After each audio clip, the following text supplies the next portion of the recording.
Ada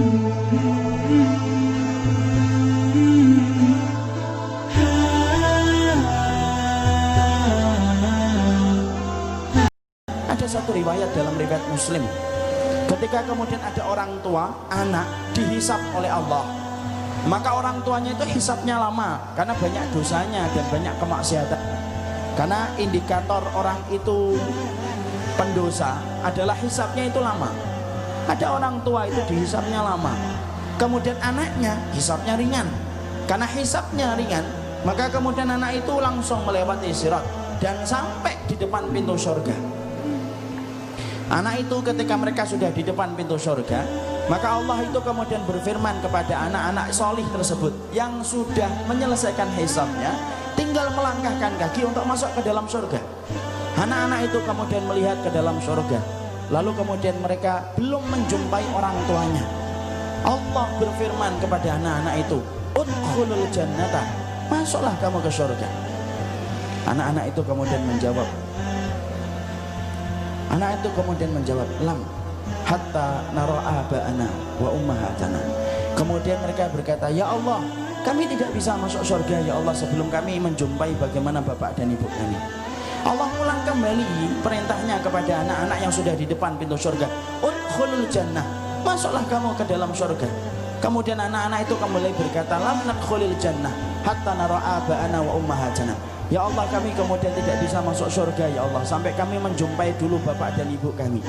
2 kali kemudian anak-anak itu kemudian belum mau untuk masuk surga, sampai kemudian Allah memberi izin syafaat kepada anak-anak mereka yang ada di depan pintu surga.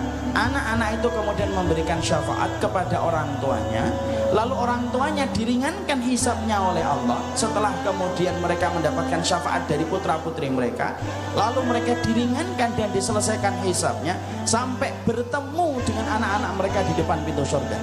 Sampai ketika sudah bertemu dengan orang tuanya dan anaknya, Allah kemudian mengulang perintahnya yang ketiga, udkhulul jannata antum wa aba'ukum, masuklah kamu ke dalam surga, nih kamu bersama dengan orang tuamu. Lalu anak-anak itu menggenggam orang tuanya, lalu kemudian mereka memasuki surga bareng-bareng dan akhirnya mendapatkan surga. Insya Allah. Itulah syafaat. Kalau kita mendapati Pak, anak-anak kita taat kepada Allah dan Rasulnya, menunggu kita bukan di depan pintu mall, tetapi mereka akan menunggu kita di depan pintu surga, lalu kemudian menarik tangan kita untuk menuju kepada surga. Makanya maaf ya, kalau kadang-kadang saya menjumpai ada teman saya, putra putrinya tampan dan cantik, anak nggak iri, tapi anak betul-betul iri.